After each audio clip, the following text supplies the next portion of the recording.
Are we live yet? I guess we're live. All right. All right. I'm drinking my tea today.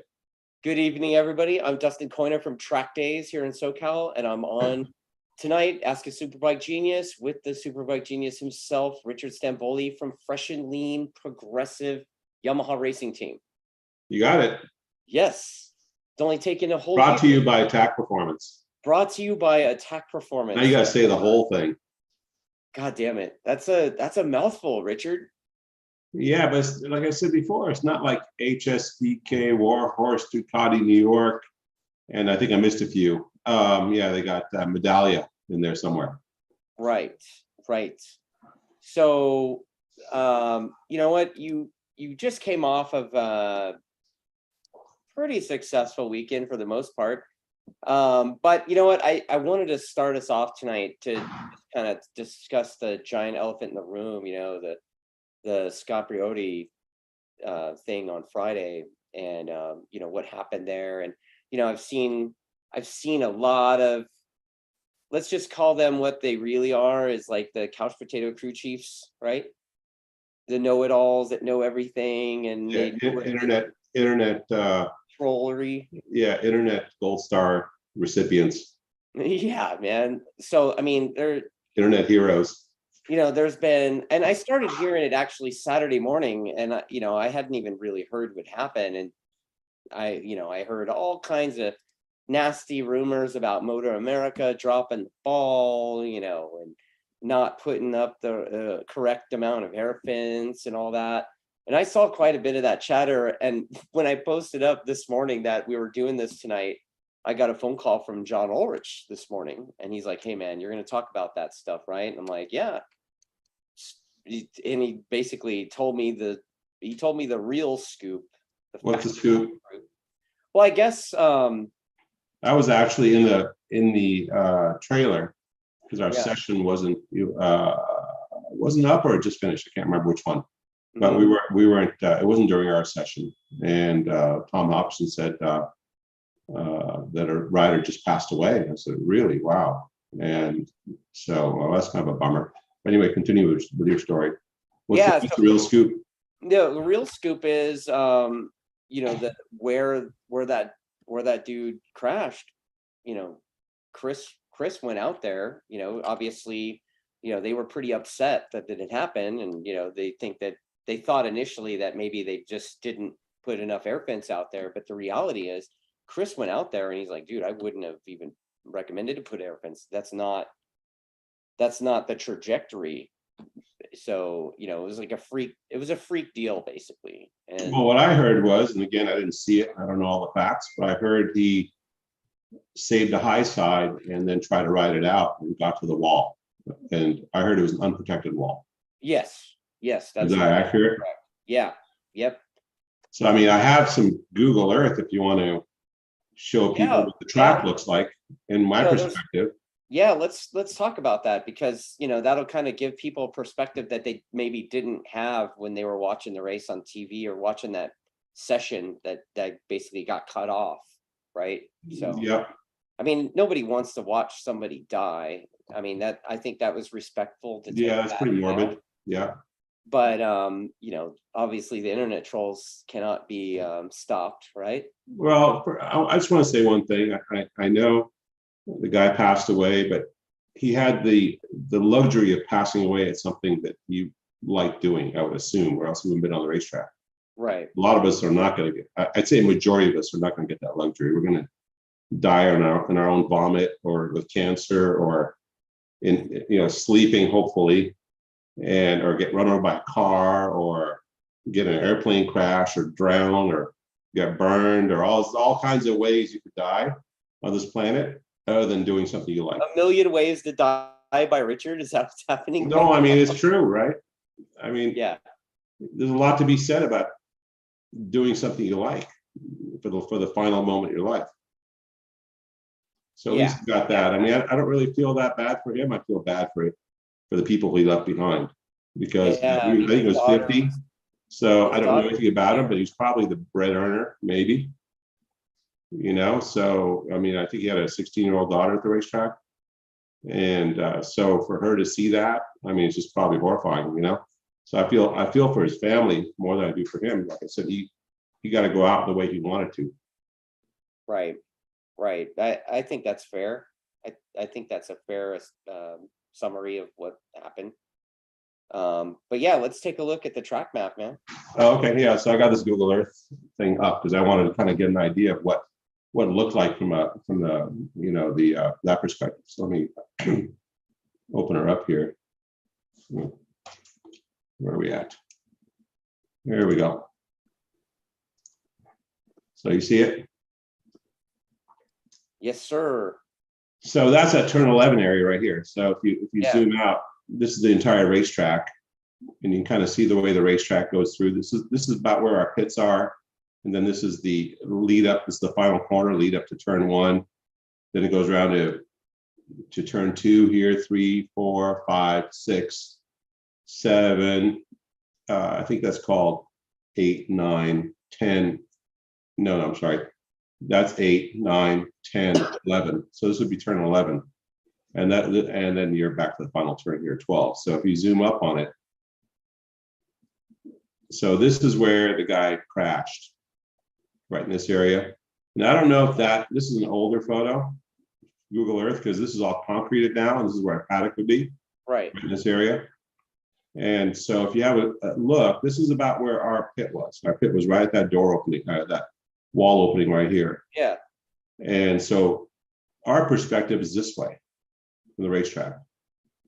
Yes. And if this gravel trap may not be accurate, because I think it's a little further back in case someone goes straight. I think they added gravel in this area, and it stops about here, if I recall. And the air fence went all the way to about here. I think what happened was the guy came through here, had a near high side, and he got back on the bike, basically, like landed back on the bike and tried to ride it out. And I do believe he impacted the wall somewhere around this area. And again, I don't have all the facts, but this was an unprotected section and an area where you might glance off of if you went there. Yeah. But I don't know all the facts, but I know one thing, and I'll be perfectly honest about it. When I take a perspective from this view, I mean, when I look at this trajectory, we're sitting here and looking this way, I can see the rider still leaned over coming at us. And physics would say body in motion stays in motion. If you're headed this direction, you're going to keep going this direction, and you're going to get to this wall. It's just a dangerous section of the racetrack, this turn here. Baz last year ran off and almost got to the wall. I think Jake ran off over here and got back on, if you recall. Last year too, right? Yeah, and right after that, Jake was in the pit, and I said, "Hey man," I said, "some bad stuff going on the racetrack." And he goes, "Oh really? What happened?" I said, "I think some guy just got into that wall and passed away." And Jake said, "Wow, that sucks." And I'm paraphrasing. I said, "Well, don't let that thing, make you think about what you're doing when you're out there on the racetrack." He goes, "That's one corner where I just don't go 10 tenths." He said, if I give up a tenth or give up 2, that's not a place where I'm trying to make time. So he understands. I think this is one corner where we all kind of understood this was a dangerous spot right in this area, because that wall just creeps up on you. You see how close it gets right here? Yeah. Yeah. So I don't know if there's any blame. Everyone assumes a risk. Everyone knows when they get on that racetrack what they're looking at. Right. So I'm not an expert whatsoever about where they should put the air fence or where they shouldn't put the air fence. I personally would have liked to see the air fence all the way down to here. Well, John says that the local clubs deploy relatively few sections. And he said MotoAmerica deployed 65 30-foot sections of the air fence. And the place where Scott hit the wall was not an obvious impact area. Yeah, I understand what John is saying. It's not an obvious impact area, but man, the air fence stopped about here. Yeah. From my perspective, I was looking straight this way, and the air fence would have been a number of yards further in this direction. So I don't even know where the guy impacted. I don't know if he went straight, went this way. There was air fence here, and this gravel trap's a little bit deeper. Right. But here, there was no air fence. You know, so I don't know if it was obvious, not obvious, fluke accident. I mean, we had a starting line accident at Laguna, right, where a guy got killed. Right. And then, you know, Fontana, when they, you know how Fontana's laid out, you go through that wall over there from the bank on the infield. And remember before they had the chicane there at a track day or whatever it was, some guy ran straight and flipped another guy head on. Yep. So, I mean, this is, unfortunately, sometimes it takes something serious to happen before these guys change the racetracks. In Fontana, they changed that racetrack right there. Right. And you remember when we went to this layout here, and we were looking at this section. Okay, so just a heads up, Richard, let me pause you for a second. Yeah, go ahead. I did just get I did get a notification from our photographer that said that the guy actually impacted to the right of what you're showing on the gravel trap there. So over here. Yeah, so like back there, yeah. So he went straight? Yes. How could he high side and go straight there? Well, no, because I think he was trying to save a mini high side out of 10, and like it caused him to veer left. Out of 10 here? Yep.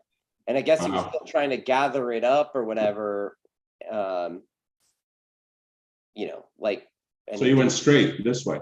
Yes. That's what it looks like to me. I mean, I'm not sure. But Yeah. that's what I'm being told. Yeah. Don't know. Like I said, I don't have all the facts. Yeah. I don't either, man. I just know that for me, I mean, from my perspective, like I said, I would have some more here because Baz almost got in that area last year. Okay. I don't know what's here. I thought there was air fence down here. So I don't know if the guy went straight this way. I mean, down pit exit, like parallel pit exit. That sounds really, really freaky that he would even go that direction. It does. Yeah. It does. The way it was described to me, it sounded exactly like you just pointed out on your cursor.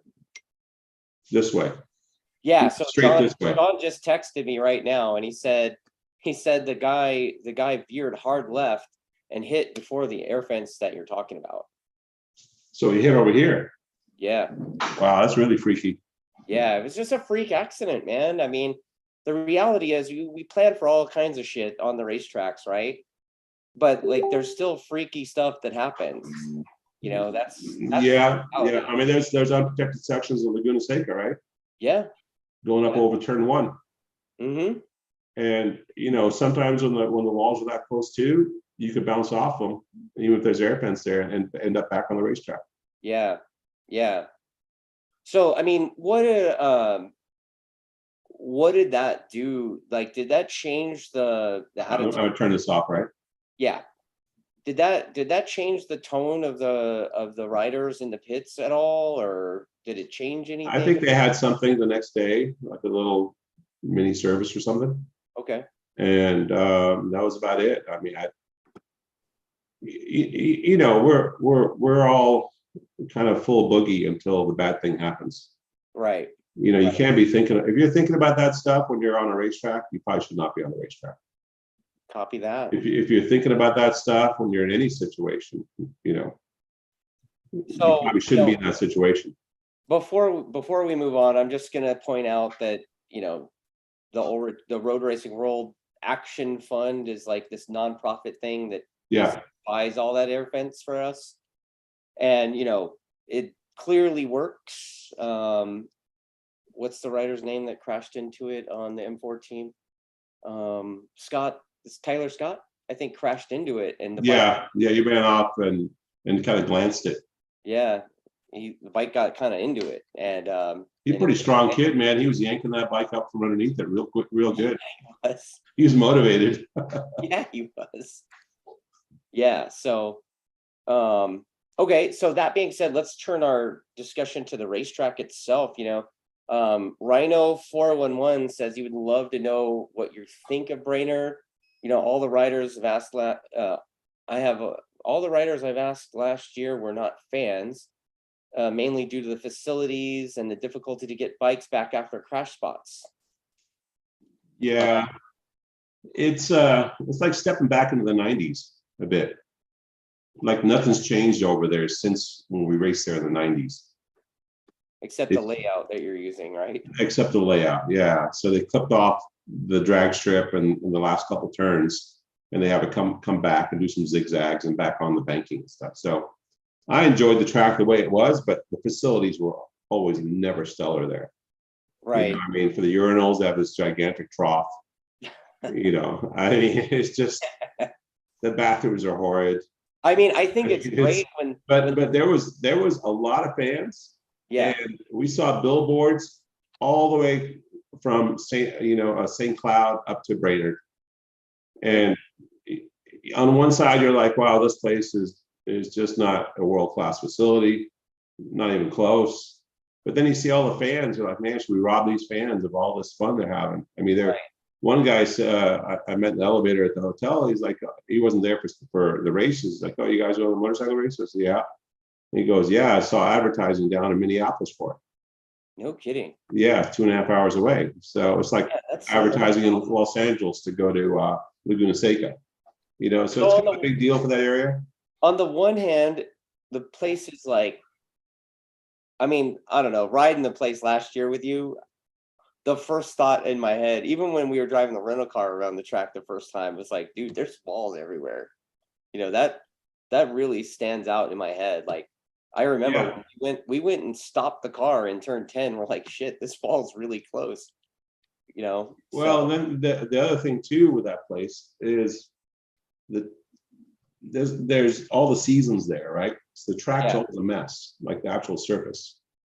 A lot of cracks, a lot of sharp edge bumps, and then you could get caught out over any of those bumps. So there was a fair amount of crashes. Yeah, there were that weekend, you know, including ours, right? Right.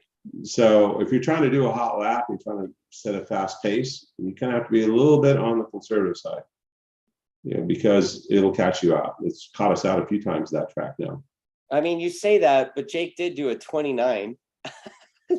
Yeah, I think the track was a little slower this year than last year. I don't remember it having this weird phenomenon with the tires. Yeah. Like the tires were no good for the first 3 laps. And so we had to, for race 2, we had to change our strategies, almost like a negative of Laguna Seca. You know, Laguna Seca, the tire had real good grip for the first 5 laps, and then it would drop off. So we changed our strategy for the drop off. And this time we had to have a strategy for the not working tires from the first flyer. And Petrucci had the same kind of thing. He was complaining in race 1 that he thought his traction control failed because he had no grip. And you saw in race 1, Cameron had quite a few sideways moments. He was doing the squirrel dance for sure. Yeah, and then he had his fastest lap of the race. Cameron did a few laps from the end. You know, 30.7 or whatever he did, a few laps from the end. Right. You know, but race 2, we changed some of our strategy, and Jake was knocking down those mid 30s, like boom, boom, boom, mid to high 30s nonstop the whole race. And he had just broken Petrucci and just got caught out in one of those corners. Yeah. I mean, you know, I was gonna save that for a minute. Okay. But, you know, the first race. I mean, obviously, from the jump, Jake was gone. Like, you know, I was watching, and it's even in qualifying. You know, Jake rolls out his second lap he goes right to the front, and that's it. That's all she wrote. Like, he was gone, and Cam was right there too, man. I think, if I'm not mistaken, I think Petrucci did edge out Cam in qualifying. No, he high-sided in qualifying. Oh, that's right. Yeah, he got a fast lap in, and then he went back out, I think, on another tire and high-sided out of 5. Oh, I was saying Q2, but the combined, Cam still had the edge. Yes. Everyone went faster in Q2 than Q1. Yes. Yeah, the mornings seemed to be a little bit better there than the afternoon. Right. The track temp came up, and it's some kind of weird phenomenon with that turn 1 and 2 area. I think a lot of traction loss was in the right-handers. So I mean, my thoughts, I went over this with John, was that we're generating a lot of heat on the surface of the tire through 1 and 2, and it's not stable. The tire's not stable until you get to lap 4, you know, and take the new off the tire. And And that's what we found. So we had to work on race 2. We worked on traction control a little bit to make the thing a little bit milder for the first few laps. Yeah, I wondered about that too, because I was watching the race. I was like, shit, he looks like he's got no rear grip the first couple laps. Yeah, Cameron. Yeah, and Cam looked like he was. It looked like he was gonna come in. Like I honestly thought he was gonna throw his arm up and exit the track, and then he stayed out there, and suddenly it cleared up magically. Yeah, the tire came in. And I was talking to Hunter, who's our Dunlop guy. He's actually one of the tire engineers over at Dunlop, young guy, and a pretty smart guy. And I was telling him, I think maybe this track really needs a Laguna style setup with that 197, not the 129 that they brought out. It seems like it was just a weird phenomenon this year. We had no grip in the first few laps, and it was almost like having a double 197, which is the little bit harder tire, where it takes 5 laps for the thing to really get boogieing. Yeah. And I didn't want to have any grip in the opening lap. So, like I said, we compensated for race 2, but I think maybe the compensation might have hurt us in the opening laps a little bit. Like the acceleration maybe wasn't quite there. Yeah. And so you kind of catch-22. You give it too much, and you're risking the rider, and you give it too little, and the guys get away from you the first couple laps. The first couple laps, Jake didn't seem to have that problem, but Jake has this unique thing where he picks a thing up. Yeah, Jake doesn't put as much emphasis on the edge of the tire. As soon as he gets to the end of the corner, he's got the thing snapped up and accelerate. I mean, let's say to the apex, not even the end of the corner. By the time he starts rolling throttle open, he's hanging off one side or the other, and he's got the bike not vertical, but he's above 45 degrees. And he's accelerating out of an area, keeping the heat off the edge of the tire. Right. And he's got that technique down pretty good. We've been working on Cameron on that, trying to do that, and he's come along really well. I mean, look at his qualifying. He's only a few tenths away from Jake. Yeah. You couldn't have said that about anybody last year, to be only a few tenths away from Jake. I'm not talking about that guy that I'm not supposed to mention. Yeah, so I mean, obviously race 1's the dream to happen, right? The team finishes 1-2. That's kind of the goal of every weekend. Yeah, right? I mean, it was another Laguna Seca where if he could have got ahead of Petrucci would have had a hard time passing him. When he caught up to Petrucci, he had a hard time passing Petrucci. Right. Petrucci's really strong on the brakes, and he gives up some of his corner speed, and it's really impossible to pass that dude. Yeah. So what we lucked out, Cameron was just right there. I'm sure he was seeing a plus 0.1, a plus 0 the whole race. And when you're seeing that all the time, you could be pressured into making a mistake, and he made a mistake. So turn 12, he went in sideways. He said he missed a shift. I don't know. He did the same thing on Sunday, right? That's when Jake broke him. Yeah. The same thing. Yeah, he it's really easy to lose concentration just for a short amount of time, and off you go. And so that got us a 1-2 and on the first race. And unfortunately Cameron got that P2 the next one, but because of Jake. And so that's where it goes. Yeah, I mean, it looked like race 2 was going to be more of the same, and then we're watching, and it's like 5 laps to go, right? Yeah. Man, like lap 13, lucky number 13. Like, what the fuck happened, dude? Like, all I know is you're sitting there, and all of a sudden you see the thing coming apart, and the wheel and everything flies out of the screen, and you're just like, oh my God. Yeah, the bike acted like a trebuchet.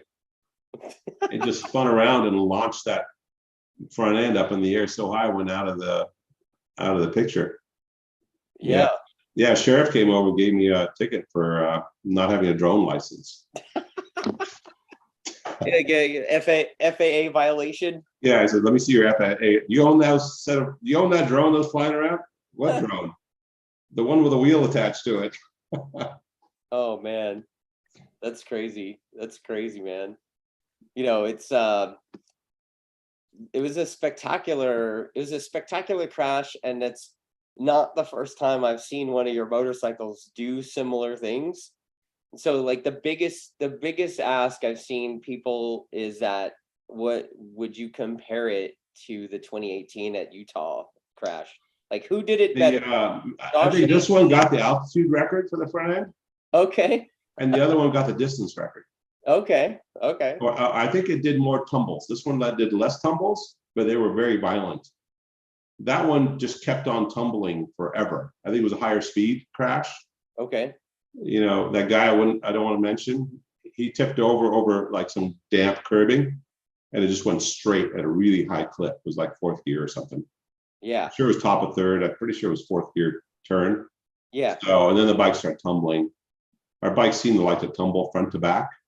Right. That one got everything. That one got the frame, got the front end, ripped the front end off, smashed the tank, broke the gauges. You know, we learned a little bit. Every one of these crashes, we learned a little bit. So, yeah, for instance, that one in 18, there's the main wiring harness is connected with a locking ring, you know, like an auto sport connector, to the instrument closet, to the intake tube up in front, where all the wiring kind of goes every which way. So when it did that in 18, it took the whole front harness and intake tube and everything, and just basically turned the main harness into spaghetti, you know, like unwinding a noodle. You know, so all the wiring became an extra foot longer than it was. So it just wrecked the whole harness. Since then, we put a quick connect on the front end. So if we ever gotten a damage that bad, it would just rip off the front end, and then the main harness would just be dangling there. It's almost like when, you know, grandma drives away from the gas pump with the gas, with the nozzle still in the thing, and it rips off. We got a quick disconnect. You know, she forgot, or grandpa. Yeah. I don't want to blame grandma, or maybe you. Oh man. Yeah, never forgot your gas connected there and just drove off. Dude, no. No. And the dry brake goes clink. No. So that's what happens when the nozzle just shears off. It's got quick disconnect, and no gas comes out. So we have a similar thing in the front harness. But yeah, no, here I got a little show and tell. I mean, that thing had so much you got energy. the props. Nice. Yeah, see this right here? Do you see it? I like the angle on that. That's really something. Yeah, a little bent thing. This is the bolt that holds the rocker arm to the frame underneath for the linkage. I mean, It didn't come off or break. It just had so much force on it, it actually bent the titanium screw between two shear points. I mean, that's pretty quick. Here's the front stem. Well, it's custom. That's a new custom stem. Well, we're going to use this in super stock as a cheater, so we can change There the you tail without changing the head angle. What do you think? Yeah. But we used to bend these things, so we redesigned them a little tougher, you know. So we would bend them, and this thing survived just fine. The handlebar mount. But you know, the forces were so strange. It's like, you know, here's a clamp, there's a clamp. I mean, it's just crazy the amount of force it took to break all this stuff. Hold that clamp up one more time, man. Yeah, so the thing hit, you know, down like this, boom, and then it bounced again and ripped the whole thing apart like that, like tore it out of the actually this way, tore it out of the stem. So we make our stems out of really, really strong special material, and they're almost impossible to break. I mean, if you break one of our stems, your frame's done. Right. You know, that frame is done. Done, right? Like that frame? Yeah. Oh my God, is it done? It pushed the stem. I mean, it took 2 degrees out of it. It twisted I mean, if you look at a Yamaha one frame, it's a box. And the air passes through it. So inside that frame, we have some little carbon fiber bits to help direct the air. Yeah. And those things were buckled like this. I mean, it was like an airplane crash. I mean, it's just amazing how much force went through that motorcycle. We're still taking the engine apart to see if the crank is twisted or something internal happened with that. Because, you know, it's like a human hitting a wall of a car, you know, that you get some internal bleeding. You don't really see it, you know, organ ruptures and all kinds of stuff. That's the way the engine is. I mean, we probably find bent valves in it. And the funnels, you know, the velocity stacks that snap in, those things flew off. Inside the airbox is just dangling around from the energy. Oh shit. Oh yeah, I mean the whole thing is just so like I mean push in the dumpster. Was there anything salvageable? Yeah, the harness. The harness was salvageable. The Sweet. ECU. Battery? Yeah, actually the dash and all this stuff went flying off, and we have a little billet cage for the dash. The dash seemed okay. It just ripped all the wires out of the back of the connector. Right. So we have those kind of situated in a way where that will come off instead of breaking the dash on the inside. Yeah. Same kind of principle, crash survivability. And what else? Actually, the gas tank made it. It kept missing the gas tank. How does that even happen? It kept bouncing off the wheels until the front end flew off, and then it just kept missing the gas tank, which I'm so thankful about. When I saw the gas tank, I was just about ready to go get a beer and party. Those gas tanks are a lot of work. Oh my God. They didn't even break the tail, just put a few cracks in it, but everything else was done. Well, Even going the back, pipe, the radiator. going back to what you were saying with Oh, the swing arm survived, the swing arm survived, of course. but that's made out of some magic material. Oh yeah. It is. It's made out of some aerospace stuff that they used on the space shuttle to build the fuel tanks. Oh. Yeah. So That's really something. very high weldable. High Did not know that. yeah. When the Suter guys were here at our shop, I was going to tell them how we make our spring arms and all that. And their lead engineer was kind of like all his ears perked up a bit. They make theirs out of a 7000 series, but it's a really good strong material, but it's a little harder to weld. Apparently they have the technique down for that. Yeah. Well, like what you were saying, I mean, the learning from the process of the crashing. I mean, I remember when we were at the shop and I had tore the back of the dash of mine out. When I got it back and repaired, the first thing I did was clip the locking clip off the back of the connector. So in case I had a similar thing happen again, it would just pull right out and save. Yeah.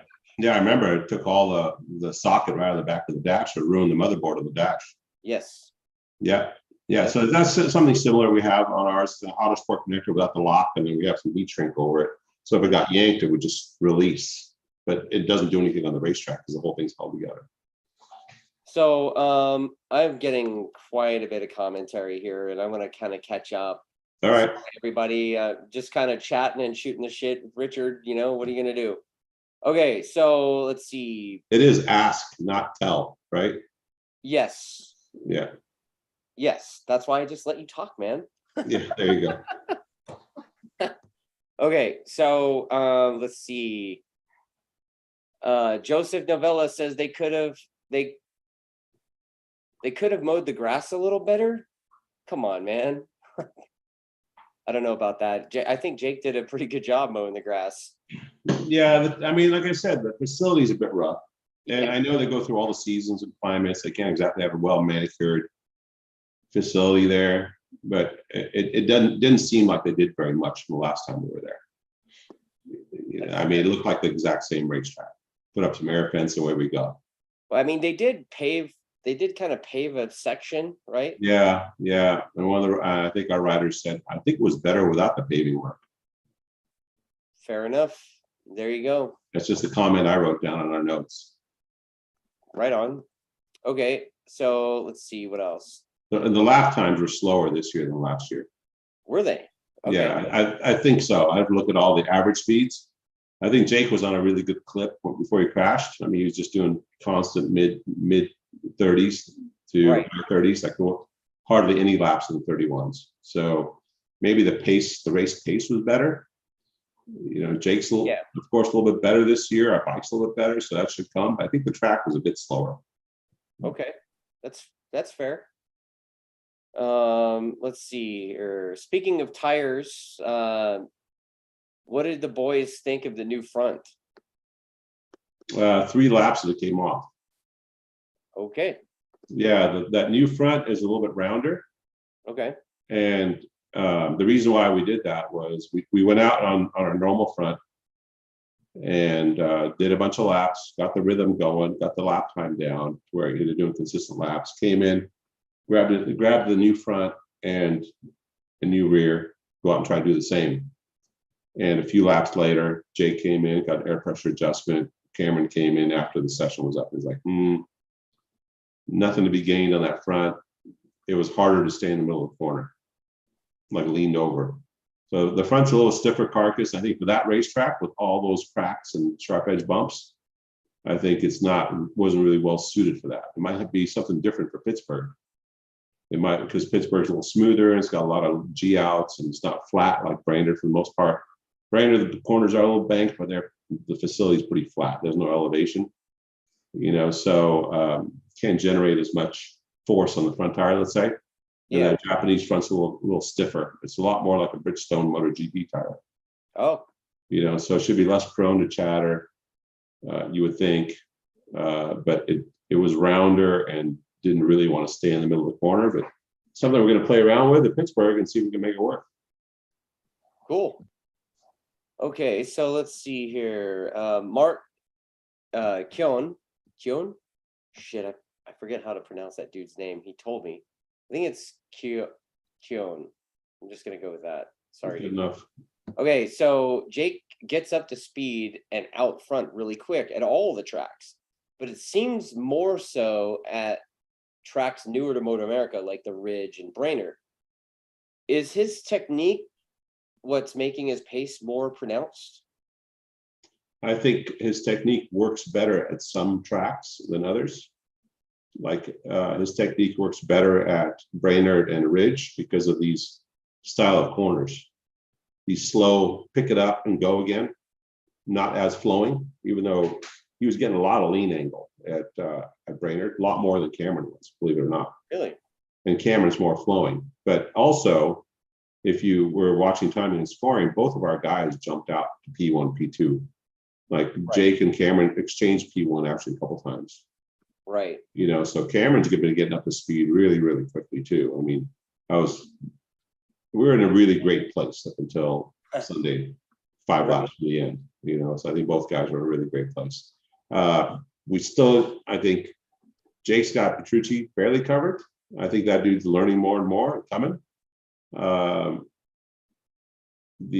Cameron's got a little bit of work to do still to defeat Petrucci regularly. So we're still working on that. So you said that Jake's having more lean angles than Cam. I'm curious if he's using more lean angle for a shorter period of time. I guess we can show you the data at some point, but not really. He would just get through those sharp corners a little bit better, and so carrying more lean angle. I would assume a shorter period of time because he's getting through the corner faster. Right. I mean, not a lot faster. It's just a few less than a tenth in every corner. Because Cameron was doing in qualifying anyway, he was within 3 or 4 tenths of Jake. Right. And I think fastest lap of the race, Cameron might have done a 30.7, let's say, and Jake did a 30.4. So 3 tenths across 12 turns. It's not a whole lot. Right. Yeah. So I mean, he's getting through there a little bit better as far as the lean angle, and he's picking it up and not relying on the edge so much. So Stephen Williams says if we took a look at World Superbike Laguna from 2019, this year Jake is 2 seconds behind 2019 World Superbike leaders. What are the biggest areas for Jake's development between now and Portimao? Is he talking about qualifying or the race? I'm not really sure. Because if you go do race times, there was only a few guys that were going to the 22s, and the rest of them were going to the 23s. If I remember right, Cam Bobier's 23.1 would have put him like, I remember doing this research at that time in 2020. Yeah. He did 23.1, and that would have put him like P3 or P4 in World Superbike at that same track on Dunlops. Right. So what is the difference? I think their tires are different for sure. And I think their tracks are how to word this. When you have a bunch of guys on really good rubber and they're leaving that rubber down on the racetrack, right, the lap times come. So if we were on, I think if Jake was on Pirelli's doing the 23s, let's say, he'd be in the 22s pretty quick. That would put him at pace with the top 5. As far as Portimao goes, I mean, we're going there, honestly, we're going there for fun and to kind of, make our fans proud. And we'll see what comes of it. We're going to test the Pirellis. We have a World Superbike spec engine we're going to test. Oh yeah. That's made for that fuel. We have some of that fuel here. The Yamaha runs ETS and ELF, and we're going to run the ETS. And same as what Gerloff's got on his bike. Okay. So I think motorcycle wise, we should be really, really close. And Jake likes that track. He's been to Portimao, and he'll have to work on his technique a little bit. You know, the Dunlop front is a little bit more pointy and squishy, and a little bit smaller. So you have to be a little bit different with the forks on that setup. Yeah. To make sure you don't smash that tire all the time on the brakes. And so, we'll have a little different setup. And we're going to spend 2 days on the Pirellis before we go to Portimao. I'm actually looking forward to the test as well, because I'll get to see, Jake on the Pirellis versus Jake on the Dunlops times that I have in my laptop. So kind of looking forward to that. Yeah, when we did it before with a guy I won't mention, we couldn't keep the rear tire alive. That was the main problem. Right. And I think at that time, that guy I won't mention, his riding style was always on the edge. Right. And didn't save the edge. So a track like Laguna, when you're burning the edge so long and you keep burning it on entry and on exit, you're not going to make that tire live. And that guy also wanted power all the time. Yeah. Like whenever we try to do torque control and remove some of the power that would hurt the tire, you get complaints. Where Jake and Marshall have gotten really good with how long we can make a tire live. And his style too. So Jake really doesn't have a lot of, let's say, traction issues at the end of the year, at the end of the race. So I think that's really going to help us at Portimao as well. Okay. And plus he likes Portimao, right? He likes it. Yeah. Cool racetrack. So I'm going to read a comment. I just got a text from Mark Gagne, Jake's dad. Yeah. And he's like, hey man, Jake is 100% okay, no issues, not even sore. Okay, maybe a little.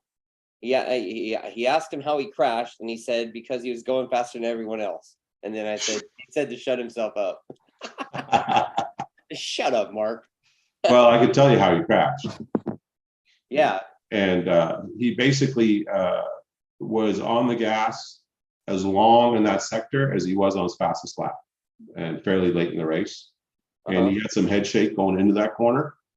And I think that the damping might have been not, how to word this, outside the range of the amount of movement there was. And as soon as he tipped it in, I mean, he lost the front end really early. So the front end could, Jake likes riding, seems like he likes riding a loose motorcycle. He doesn't mind riding a loose motorcycle. If you watch the video, it was pretty loose coming off that turn. What is that turn there where you crashed? Turn 1, 7, 3, 4, 5, 6, 7. Yeah, 7. So coming out of 6, he was a little late on the gas. And then, like I said, he had some pretty good pumps on the front end from the movement he had. And then as soon as he bent it in, he lost the front. So more than likely, the front end unloaded a bit. But we were still looking at the data, have a pretty good idea of what he was doing. All the locals were like, I become friends with the local CRA guys, Yeah. So the CRA guys that I know, they're like, dude, nobody crashes in turn 7. How the hell did Jake do that? And I'm like, he's going faster than you guys. Like, that's all I could say. Yeah, they're just rolling through there. Jake's actually braking in there like a good 8 to 10 bar.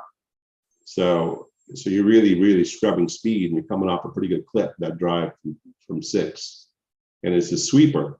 So, he just got, and there was some wind, I think, as well. So he might have gone a little bit offline and tap it right on the turn in, just tuck the front, and that's all she wrote. So Corey Zorn wants to know if, what kind of changes you're going to do to the World Series. You kind of talked about the engine a little bit. Are you going to run the super trick transmission thing? The transmission thing is not really super trick. It's just you get a chance to pick the way the rules are, you get to pick your gears for the whole season, and then you have to stick with them. Okay. So if you see Jonathan Ray's got some issues with the pick they made, like it might help him with some of the corners, but they can't get off the line. So I think it's more important for us to go with what we know than throw some whiz bang stuff at the motorcycle. There you go. That will hurt us. I think our bike gets off the line really well. We can always adjust the torque at every corner. We're comfortable using first gear, so all that stuff is okay for us. I really don't want to throw a bunch of new stuff at it. You don't need the fancy first gear, the neutral lockout transmission thing. No, we're pretty good with not getting the neutral. It'd be nice if they allowed us to have that here. I think it'd be better for a lot of the teams if they have a lockout, for first, like that shift drum you're talking about. Yeah. I mean, I read some feedback or read some race reports from some of the racers.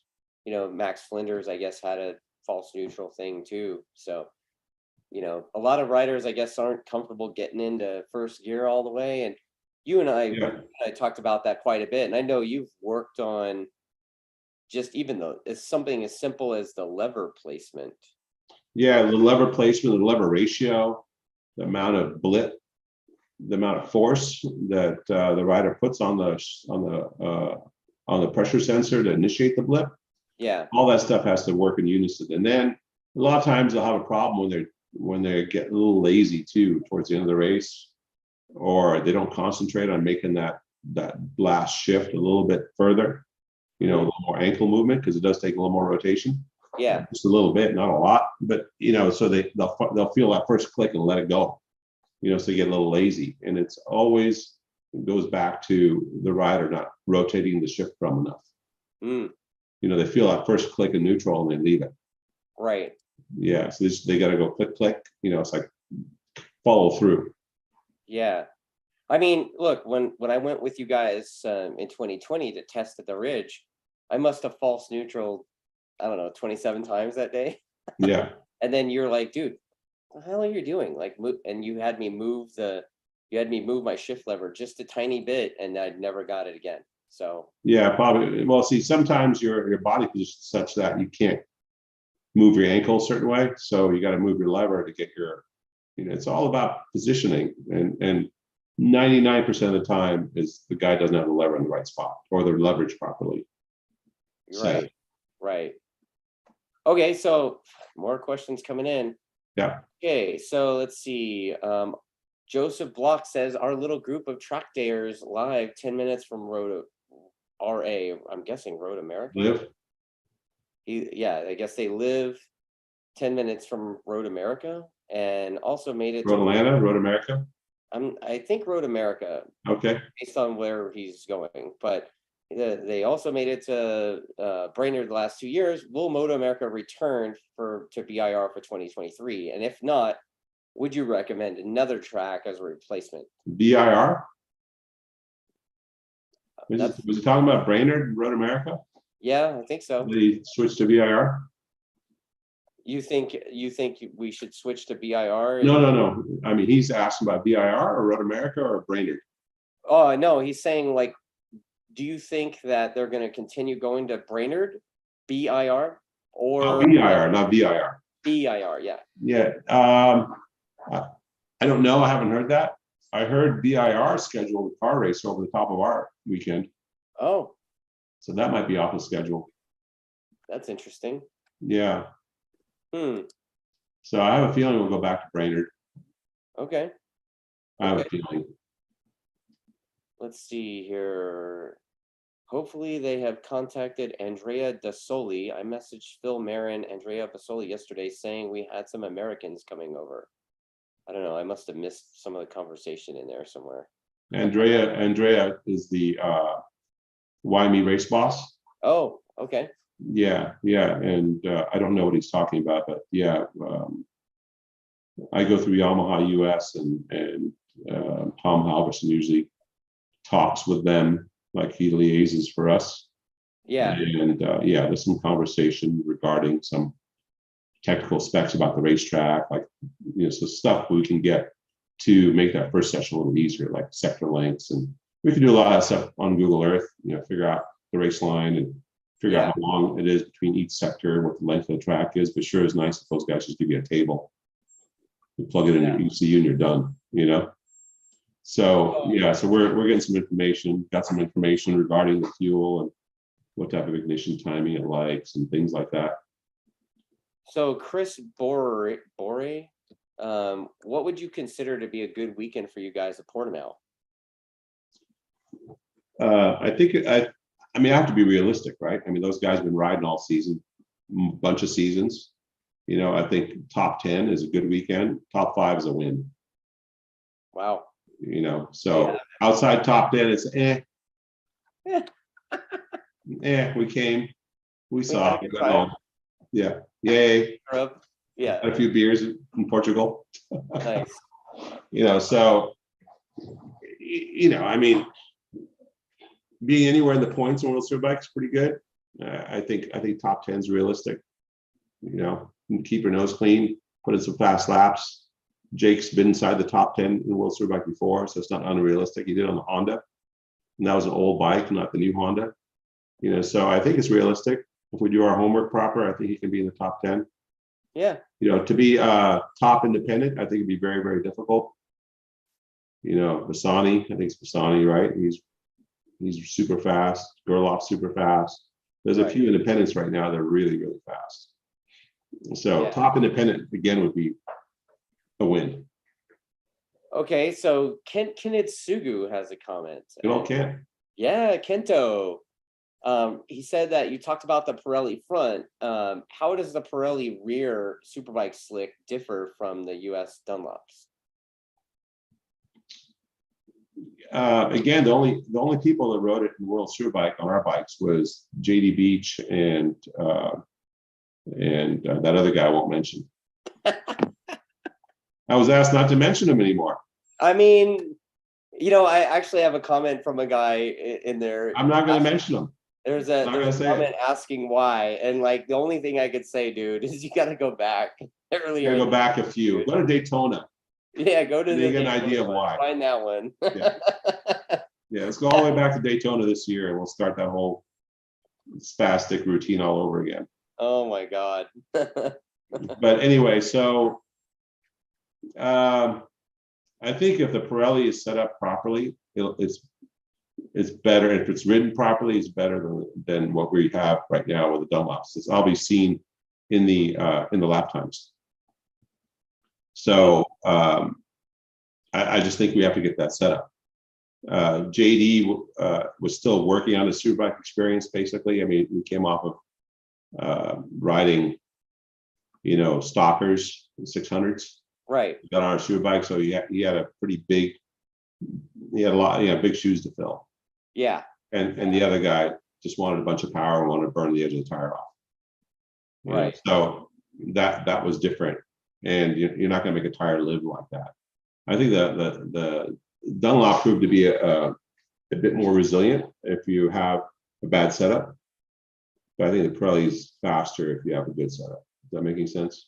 Yes. So Matt Testa says that the Pirelli, and this is true, Pirelli is a 265, and he says he thinks the Dunlop is still a 260. Is that accurate?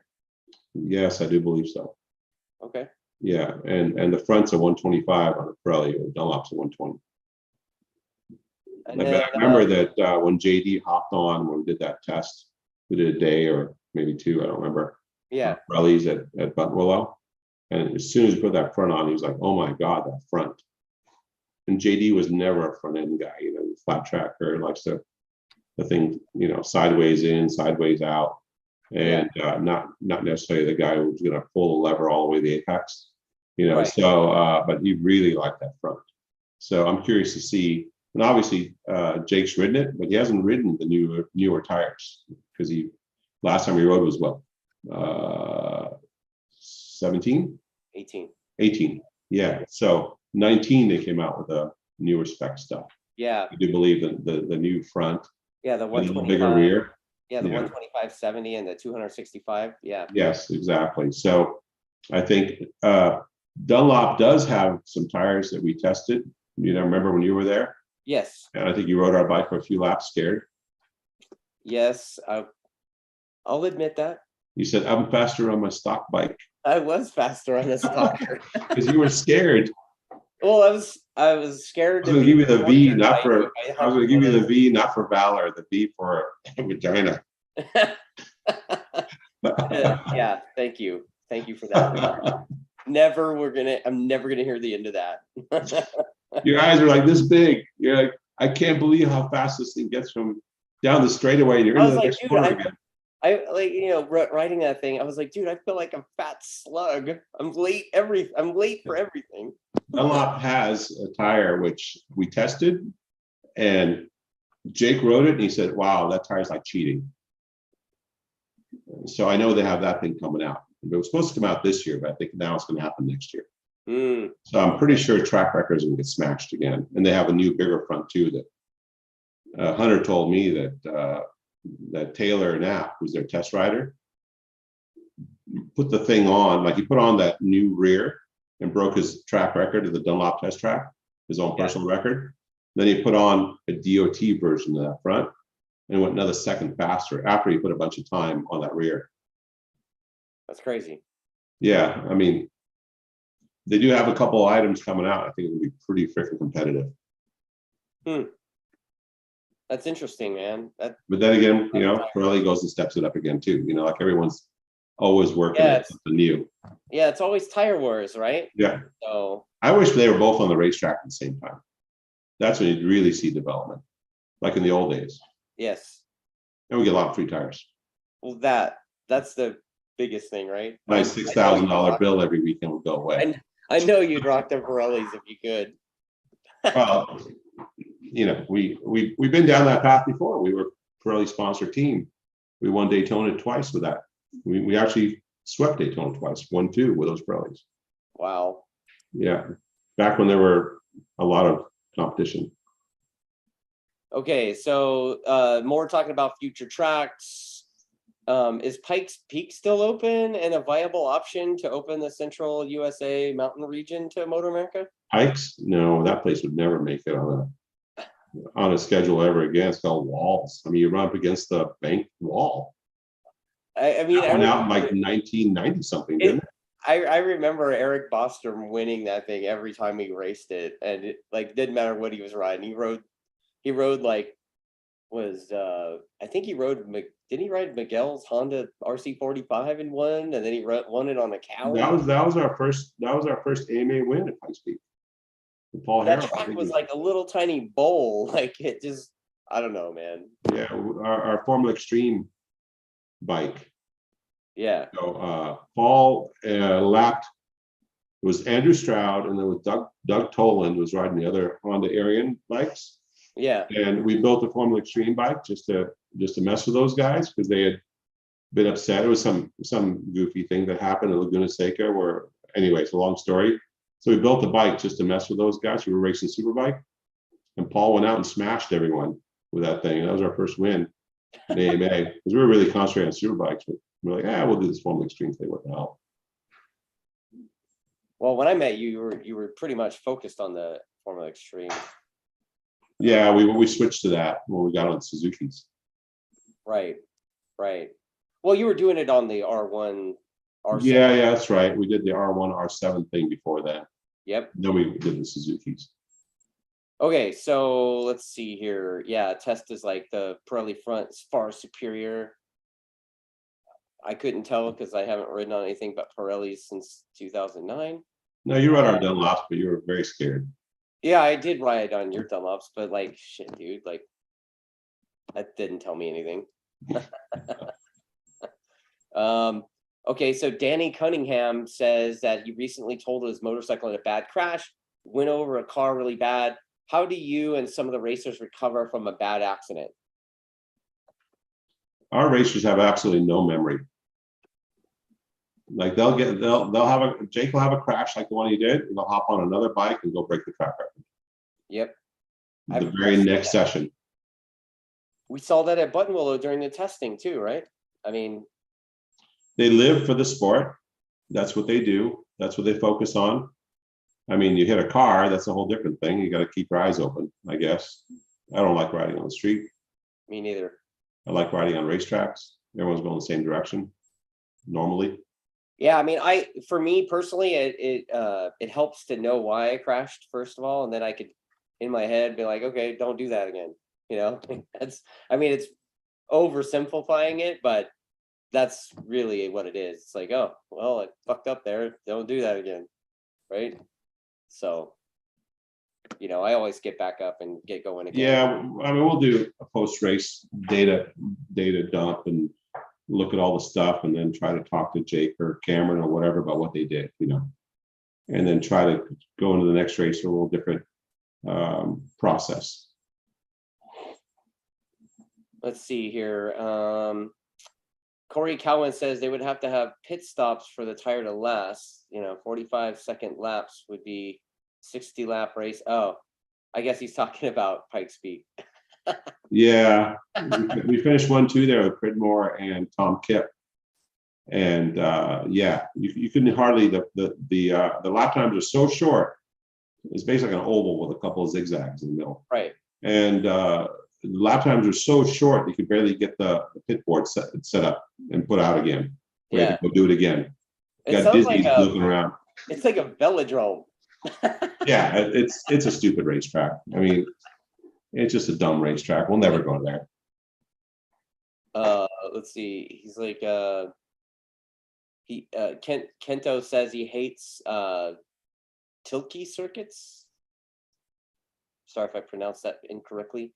He says they never flow and they're always built in chunks. Stephen Williams, what track needs to come back to the schedule that's no longer on the schedule? Utah would be good if they can figure that out. That was the perimeter track is pretty good. They have a decent facility. They have garages. Yes. They have a lot of concrete out there. You can put the semis in properly and all that kind of stuff. It's just so far out in the boonies that you don't get a lot of fans. But with TV and internet, who needs fans, right? I mean, the gate sales, I guess, kind of makes the promoter happy. Right. But, you can watch World Superbike on your iPhone and iPad and computer and MotoGP. And I mean, I can't remember the last time I turned on a TV set to watch a race. Right. I'm not flying every MotoGP track to enjoy it. If it's here, I might go when I'm busy, but I watch it on whatever device, right? The computer.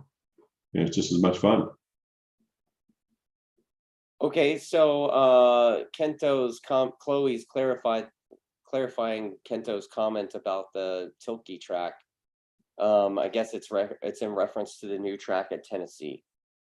Oh, okay. Yeah, I heard they're building one there. Is he the designer or something? I'm not sure, but anyway. Yeah, I heard that might be coming online, which would be good. Maybe you can replace VIR. I don't know. Yeah. Corey says that they're tearing out and selling the grandstands at the Utah facility. Oh, that's what they did with Pikes Peak, by the way. Oh yeah. Yeah, like 20 years ago. And then I heard that those mountain guys, but I can't remember that. MRA, yeah. And I heard they were racing there for a little bit. But yeah, I heard that NASCAR bought them and took all the grandstands and moved them somewhere else. I don't know. Yeah, I don't think we're going back there anyway. So no, I don't care. Yeah. Okay, so we talked a lot about the weekend for you guys and then the Portimao thing. Let's talk about some of the other stuff, give ourselves opportunity to talk a little smack. Yeah. Okay. So I do think it's amazing that the slow, underpowered R6 dominated the weekend. Yeah, that track worked well, and I think that what's his name? Rocco Landers. Yeah, Rocco Landers. I mean, he found his own that weekend. I hope he does it for the rest of the races. I mean, think about it. Rocco beat both JHs. Oops, I wasn't supposed to mention the first JH. JH number 2 versus JH number 4. Yes. Right. He beat both those guys by 14 seconds. Yes. I mean, I know JH4 was, kind of bruised and battered because he still thinks he's 20-something in his motocrossing. Yeah. He's older. What are you doing? You're almost 50. I mean, he's like, I think he's a couple. I think he might be 50. I don't know how old he is. No, he's 40. I'm 46. He's 47. Okay, he's almost 50. He's out there riding motocross. And the funny thing he told me, he goes, I never, in his Mississippi accent, he said, I never expected to be walking away from the races. Wow. like not retiring. Oh man, it sucks. But Yeah, yeah, so funny. so that happened. The R6 beat up on everybody. The Not 7, all the R6s. I mean, just his. JH4 was racing there with the other guy I won't mention. Yep. But Rocco He smashed. found something. I don't know what they found. He but was in a whatever it was. rhythm, man. I mean, I guess he finally started using softer tires, I heard. Okay. And they had some problems with calipers. I heard that too. I mean, his dad usually comes over and gets a little advice from us whenever they get stuck on something, and whatever we've learned. And I guess he said he watches this show. And when I was hammering every one of the stupid R6s, they don't use first gear, and they complain about acceleration. So maybe they got that thing working in first gear. Maybe. He didn't look like he had any acceleration issues. So no, I can't imagine riding that racetrack without first gear. Okay. Yeah. So another thing is, before I bring up the big topic, is what's the deal with the Junior Cup kids, like the front runners, taking each other out every weekend? Seems like They're learning. yeah, they're learning. What happens when they're learning? They have no fear, and they're learning. Yeah, that's fair enough. You put a hole somewhere, they're gonna fit that motorcycle in. It's like they think they're driving go-karts. Yeah, I mean that Kayla, Yeah. Yakov. Yeah. Man, it's amazing how confident she is on the brakes entering the corner. Like it's pretty fun to watch. That's cool. I mean, what is it? Gus Rodeo is the other one, and Max Van, and then Max's teammates. Like I can't remember what his name is, but it sounds like it reminds me of like Ricky Bobby. It's like Kyle whatever Jr. So I don't know. I don't remember what his name is exactly, but those 4 kids are they're just murdering each other every corner, every lap. Yeah, unfortunately, I don't have a lot of time to be watching them because we're knee deep in what we do. Yeah. But I hear about it after the fact, and I think it's great. I mean, if she gets going any faster or gets on a better bike, gets on super sport and starts having the same results, and that's great. It's great to have a girl in the program running up front. Yeah, definitely. And those other kids too. I mean, they're all kind of the future of. They may be a Superbike racer for you guys in the future, right? Hope so. Yeah, I mean, if you got a girl kicking ass, you'd have a girl Superbike racer, right? I don't care what sex they are, as long as they know how to open the throttle. Exactly. I treat her just as bad as I treat the boys. I don't think anybody would expect anything less. No. Let's see here. Man, there's like a bunch of commentary still. Okay, so does your team have a favorite test track? And if so, is it on the West Coast? You want me to take that one? Yeah, we're pretty comfortable with Buttonwillow because it has a lot of features. Yes. It's got some straightaways, hard braking, some S's on the gas. It's got a fast sweeper. The track's a little bumpy, but so are all of our normal race tracks, right? So if we can make a bike get around that track, it usually seems to work pretty well everywhere else. Yeah, we kind of went over this before. Cam Bobier really loved that track. He liked Thunder Hill too, but it was kind of far away and the weather's unpredictable. So Buttonwillow's kind of been our go-to track. And the Westy guys actually came out with us. And I think it was a pretty good benefit for them, in the first part of the year. Things kind of went sideways for them last couple rounds. Yeah.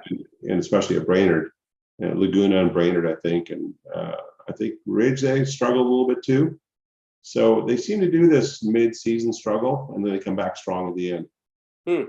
So I don't know what would break that cycle for them, but they tested with us anyway at Buttonwillow, and they found quite a bit of speed there, and that helped him, I think, in the first couple of rounds. I mean, he went out and raced with Petrucci the whole time at Coda, right? Yeah. Then he beat him at Road America.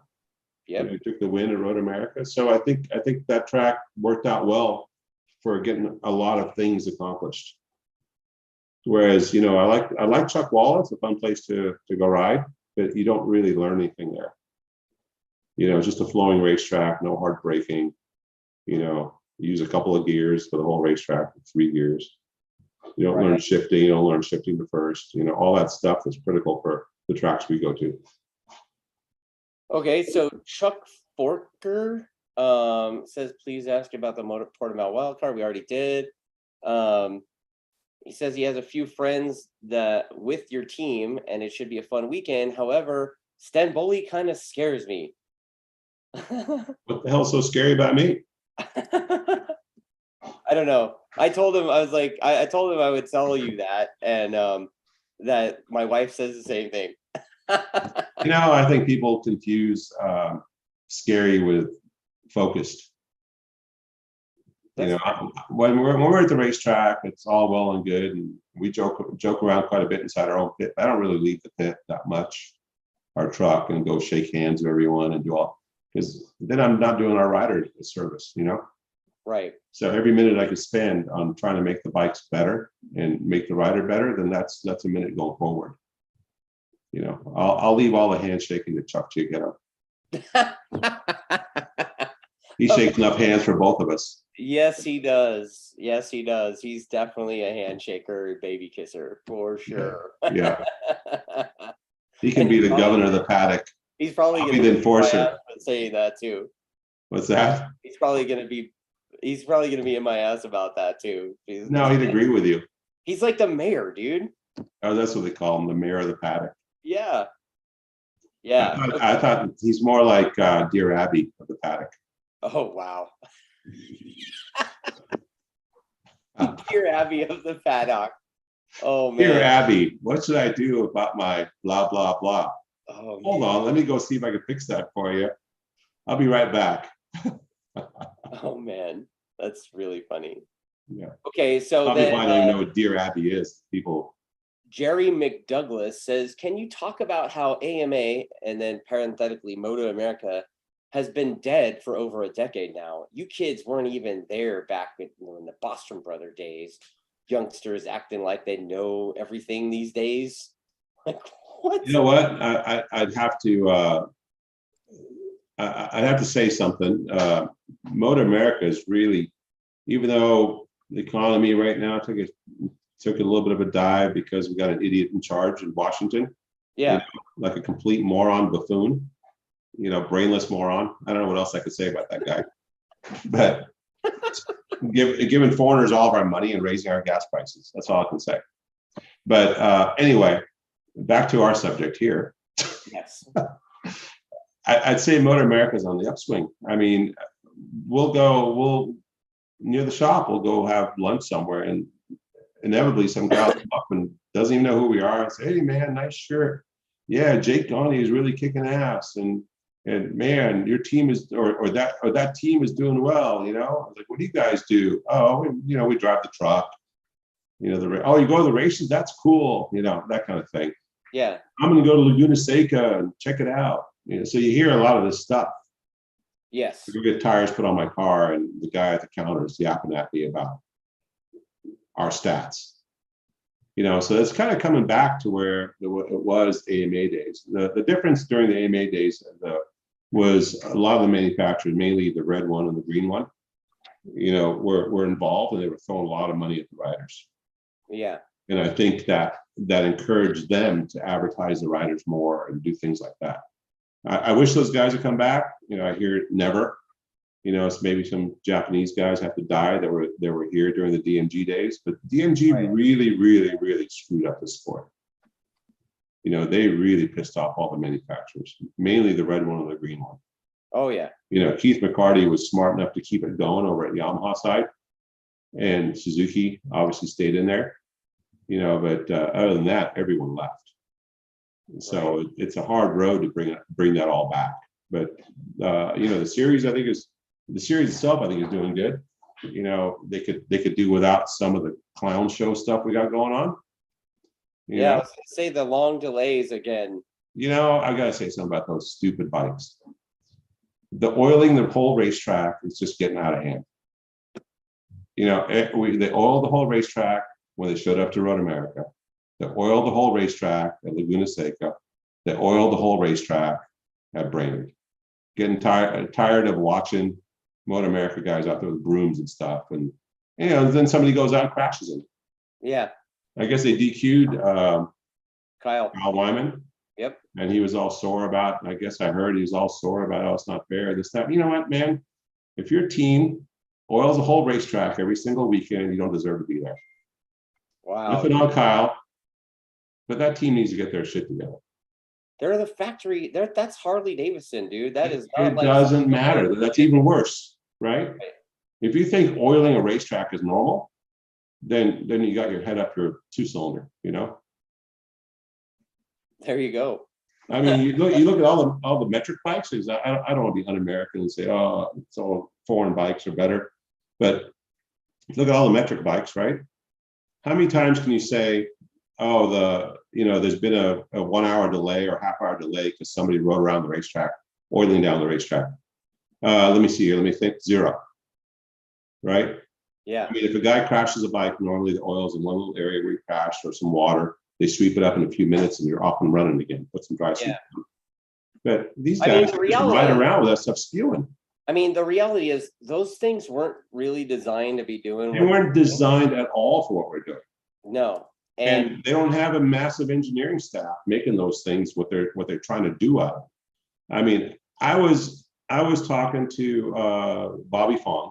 You know, he's our what does he do for us? He's the Alpine Star guy, right? So he's our truck. So I'm yapping at him. He's like, hey man, he goes, I came in and my tire pressure is at 35 psi, and that's an Tech rear tire. And I said, what? 35 psi? He goes, yeah, it's 0 grip. Apparently they're telling them so they keep the tires on the beads to put a bunch of pressure on those rear tires because they're concerned about the safety. I mean, if they're running around with tires they're concerned are going to fall off the rims, you know, that bike is 600 pounds is not designed for racing.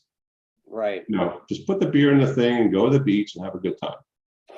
You know, stay off the freaking racetrack. These are for professionals. Wow, man. I mean, I'm serious. Yeah, I mean, a lot of comments. Every single racetrack we have a delay, and then they're moving all these guys around. You know, like the Junior Cup guys show up to race, the Twins guys show up to race. They're building proper race bikes that have all the oil containment and stuff. They're not oiling the whole freaking racetrack.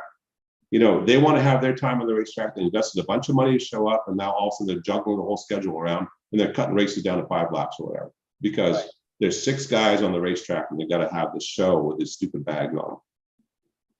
You know, so anyway. Well, a lot of the commentary, including some of the commentary here on our little YouTube thing, is they should be moved to the end of the schedule, period. I suggested that, and they need to have proper oil containment. Yeah. You know, I don't know where the hell the oil is coming from. Out the breather, out the carburetor, out the F carburetors. I have no idea. Out the fuel injector, out the air box, out the riders. You know what? I have no idea where that oil is coming out of, but they need to put a plug in it. And safety wire it too, man. Safety wire it with a bunch of safety wire. But I think that if you look at some of the stupid belly pans, it's basically a flat tray that they got from Home Depot or something. You know, it's nothing. There's no quarts that could possibly fit. They have a rule for belly pans have to fit X amount of, like almost the whole engine's contained oil has to be able to go in that belly pan. If you look at World Superbike rules, they can't be anything but a sealed system from the oil cooler down to the belly pan. And all the spots on the side have to be a certain amount of millimeters up. You guys had an engine failure and the oil didn't end up on the track. The Ducati guys had 2 failures at Coda. Yeah.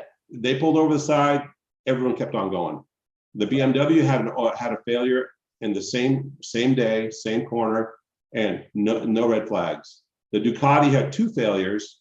One at the start when he was blowing smoke all the way around the racetrack and came up to the start finish line, and then one at Ridge. 2 failures. I mean, all of them fuel kind of related, but whatever. So all those cause no red flags. These things aren't even having a failure, and they're red flagging the session and holding us up for an hour. Right. I thought Road America, we wouldn't even get a chance to get on the racetrack because it was raining and oil, you know, and 2 of them did that. So anyway, whatever. I mean, you know, it's bad when you see Nicole Cox, who's like the ops manager of MotoAmerica. You see her on TV with a bucket grabbing handfuls of grease sweep and They got to be. I think MotoAmerica's got to be getting pretty tired of it. yeah, oh yeah.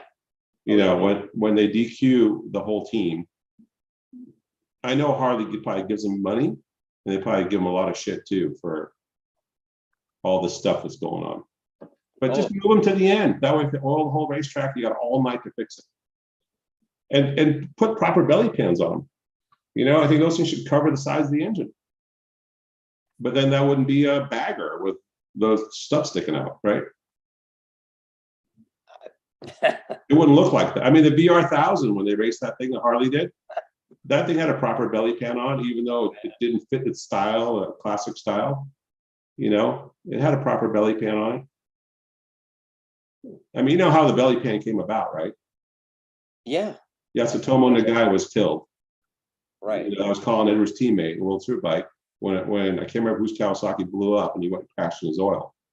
So if these guys want to kill someone, they can keep running those stupid bikes around. I mean, you know, those things are not, they're not made to go racing really. So when they go off, you know, when Patricia crashed that 600-pound tank, I mean, that's a big crash. I mean, it, you know, straight up and down oil crash, but damn, that thing has so much weight and it builds that energy when it flips, you know, it could have been really bad, way worse than it really was. So yeah. I hope they're looking at that, you know. Yeah, I mean, I gave my suggestions, which was move them to the end of the weekend, you know, end of the whole weekend. Yeah. Like maybe they could race them on Monday after we leave. Yeah, Joe Novella says they should throw a drain line into one of those side bags. There's an idea. There's all kinds of ideas. Oh my God. It's you know, so you make the bags into big filters and you have the breather going there. Oh man. Like I just, you know, I hate shitting on them because they are bringing in viewership. Dude, there's like 8 full-time guys or 6 full-time guys in that class. It's gonna go by the way of the super retard. You know, it's what's gonna happen. I'm telling you, you can write this down in your notebook. I got it. It's on YouTube, man. So yeah, it's there. It's gonna go by the way of the dodo, and that's what's gonna happen. Wow, man. All right, so let's see.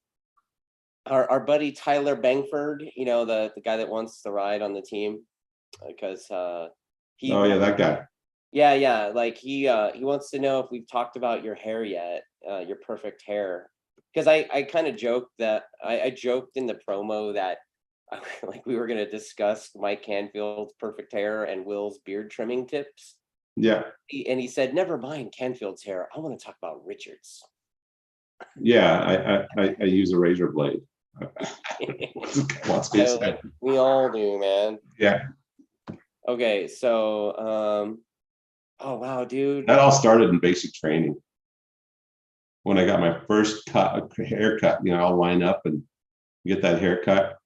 And then one of the guys laughed at me. He goes, your hair's kind of thin. Like, what are you talking about? I've had really thick hair my whole life. And that was the beginning of the end. Yeah, I mean, I started mine in basic training as well, but I've been shaving my head since 2004 for the same reason. Yeah. And I actually had hair when I started shaving my head, but then not so much anymore, man. I grew my hair out after I got out of the military. It looked like, I don't know, not like Jake Gagne, but I had long hair. I think that's like what everyone does for a while. Oh, so this female racer of ours, she's the one that sent me that meme that I sent you earlier today. Yeah, that didn't look good.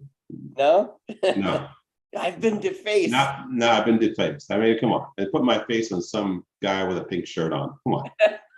That's definitely not me. At least I should have found a body that was similar. Oh, dude. Okay, so it was a terrible Photoshop job. She's like a meme. She's like a meme maker. Like, okay, she needs to go to meme school. Meme school. Well, you know what, man? I think we've covered just about everything. We talked smack about the. I bagged on the baggers. Yep. I bagged on the JHs. I bagged on you. Bagged on me, definitely. Yeah, I don't know. I didn't show any data or any crashes or anything like that, but Didn't you say somebody wants to see some data or something like that? Yeah, I think we should look at some data because we were talking about like there was one piece of data about You want to look? Jake's corner entry into turn 7 at the lap of he crashed, but then the squirrely shit from Cam P, and then also, but if you can't get to that, the comparison between the both riders on their entry and exit of turn 11. I can show you the squirrely part of Camp P. Okay. The first few laps of race 1, right? Yeah. Let me just open that up real quick, and you want me to switch over to this software here? Sure. Let me share the screen here. And while you're working on that, Tyler asked if the forks were salvageable. If you could just hold up your triple clamp again to show him the answer to that question. Did I say that? I mean, the fork was actually the whole tube was compressed. You said it was like we haven't taken them like all apart, but I mean, the top of the thing looked like somebody put it in a press and then crunched the whole thing down, made the whole tube shorter. Oh my God! You said it had like a bubble in the middle, right? Yes, it bulged out, like like what they call that back in the day when some people wore jeans that are way too tight and their like a muffin fat will bulge out the middle. Muffin top. Yeah, it looks like a muffin top. A fork with a muffin top. Oh my God. Anyway. All right. So, yeah. So early laps there. Yeah, let's get that up. Let's see, Peterson. I think it was like I don't know, maybe in here somewhere. That might have been the first flyer there. Let's look at that one. I got to put up some speed. So this is basically a graph of his throttle openings over here, his brake pressures here, and this is a lean angle over here. Yeah. And this thing's taking its time. Give me a second. There we go. So let's show some wheel speeds. That's the front speed, and then show the rear wheel speed. So in a couple of spots, you'll see where you get something like this. Okay. Where all of a sudden you get this pretty quick acceleration of the rear wheel, and he has to open his throttle and he has to roll off and open again. That'd be So that was turn 3, right? And then you got stuff like this where you get a little bit of a spike, but that's the left-hander, wasn't so bad. Yeah. And I think the biggest one that he had was in that like 7 to 8 transition. Yeah. So here again, right here. Yeah. The throttle off, so you get this little spike. Yeah. If I show the traction control, I show you the traction control part, you kind of see that. If you go back a lap, I think it was even worse on that first flyer. Give it a second to boot up. There's so much info on these things, takes a minute. Yeah, it's been slow. And I guess, are you guys going to run the spec swing arm in World Superbike? That's Proto asking that one. What spec swing arm? Exactly. No, I don't know what he's talking about. Like, I don't know what spec he means. Like, the swing arm rules are that you have to the swing arm's going to cost, I think, 10,000 euros, and has to be available everyone within 60 days or something like that. But when you're a wild card, you could run some things as a wild card that are not normally allowed because you're only doing one race. You just have to clear it with the tech guy, Scott. So here's another spike right here, like a sudden spike. Yeah. The rear wheel speed, and so this was the problem, was trying to control the amount of spin. You couldn't give it the throttle either. You can see. So if you look at that, and so you kind of let's take and we can overlay maybe one of Jake's. Oops, where are you? So we'll do Jake's lap here. All right, Wesley's acting like a turd today. I don't know why. So you can kind of see up here, because the way Jake rides the rear tire. Yeah. As soon as the thing comes up, there you go. Auto traces, I think, at the top. Yeah, probably because I'm sharing the screen, it's acting really slow. Yeah, we can see how Cameron is opening the throttle, trying to be careful. Yeah. You can see red where Jake's opening the throttle. Oh, wow. I mean, it's a gigantic difference.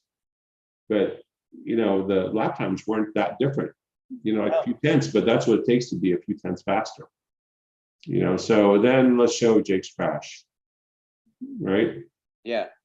So that'd be race 2.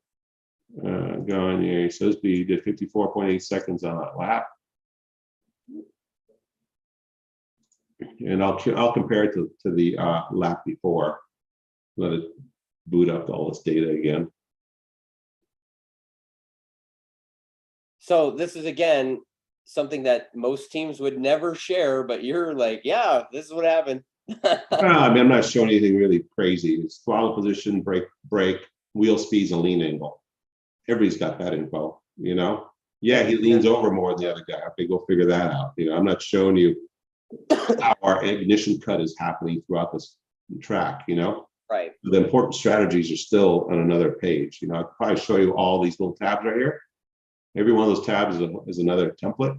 So I'm just showing you what we show the riders. And while you're waiting for it all to pull up, I've got No, it's up. Oh, okay. Let me just go ahead. So let me just, this is where he crashed right here. And right where he chopped the throttle. Let me zoom up in that area.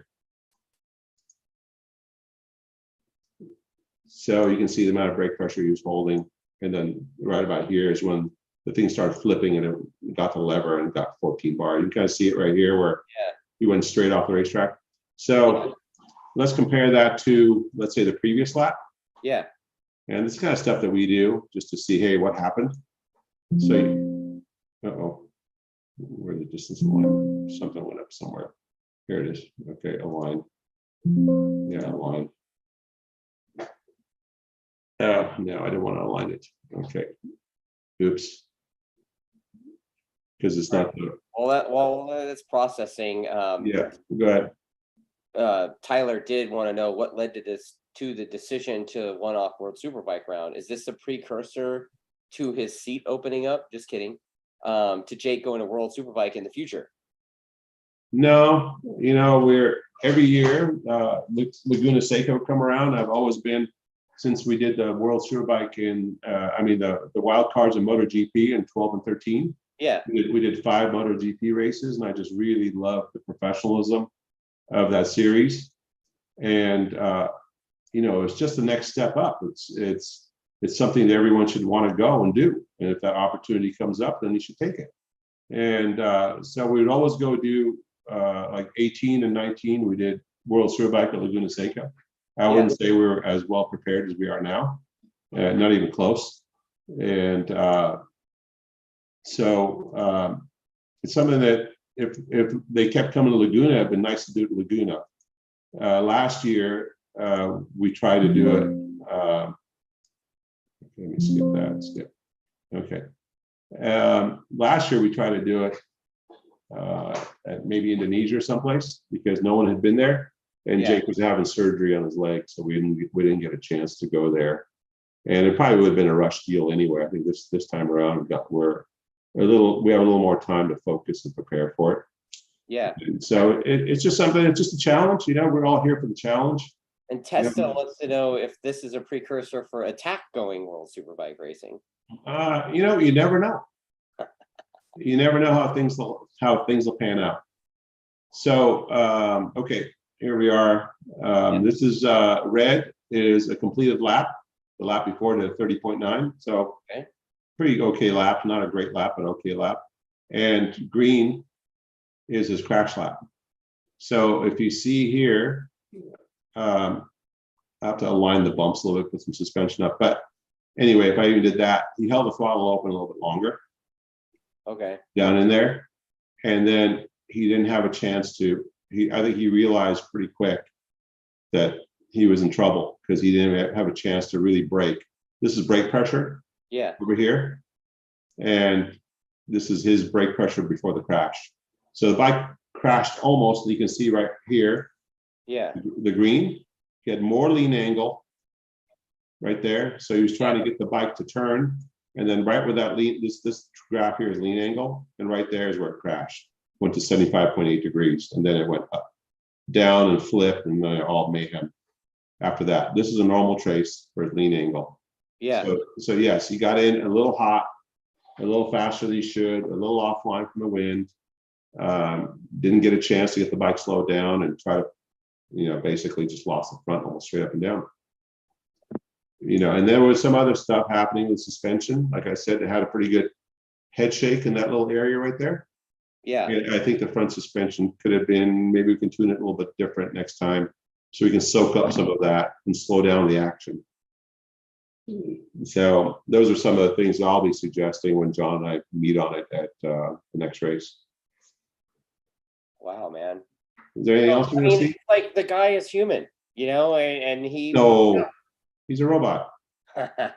Jake bot. Forgot to charge the batteries that lap. That's what it was. Yeah, his reaction time was a little bit slower that lap. The batteries weren't up.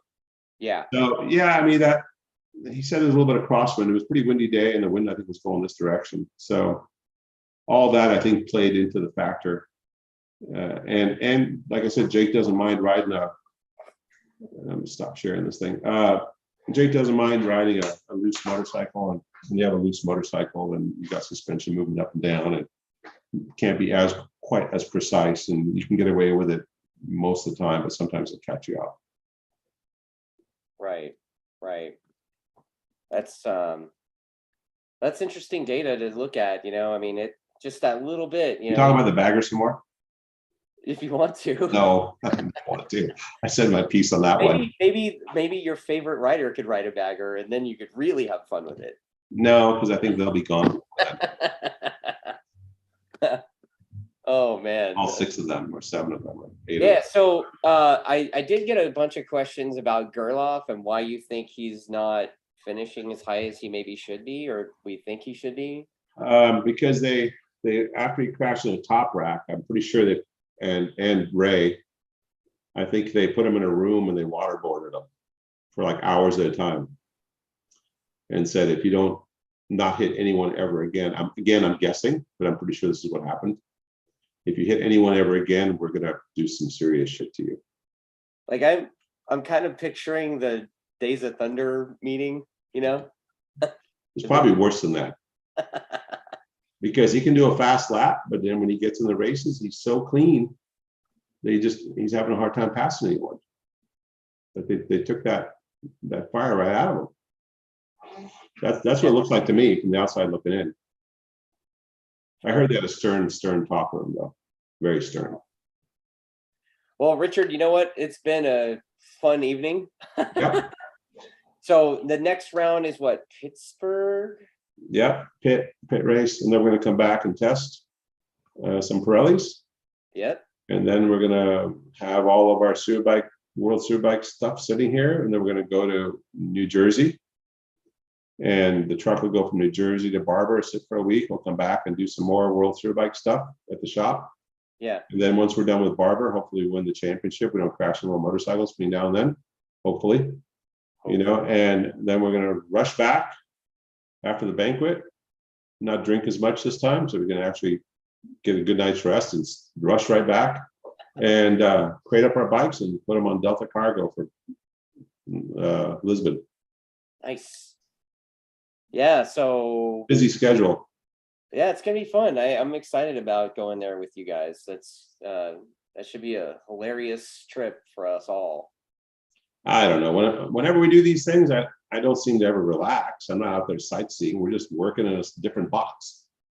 I hear you, man. Same work, and then instead of seeing yourself in P1 and P2, you see yourself like between P10 and P15. So it's just hard work. But if you see yourself in P5, then you're really, really doing good. Well, I mean, you never know, right? No, I mean, Baz went to Portimao, right? So you gotta look at A equals B, B equals C, that kind of stuff. So therefore A equals C. So if Baz, I mean, Jake didn't have much of a problem with Baz, right? I mean, he's beat pretty easily. I know it was his first year here, but it wasn't that big a deal. He doesn't have that much of a problem with Petrucci. So Baz went to World Superbike, hopped on that Go 11 bike, which is a private bike, and independent bike, and he got on the podium. Yeah. So hopefully we have the same type of luck. I don't know. The Ducati's pretty fast in a straight line. They have one fairly long straightaway with a fourth gear corner leads up to it. So we'll see how it goes. Yeah, man. Well, you know what? I wish you the best of luck for the rest of the season, and looking forward to the Pirelli test and going to Europe with you. Like, I think it's going to be fun. So I think we're going to end this show tonight. Unless you got anything else. Go Baggers. Go all the way off the racetrack. It's some other planet. That's so rough. All right.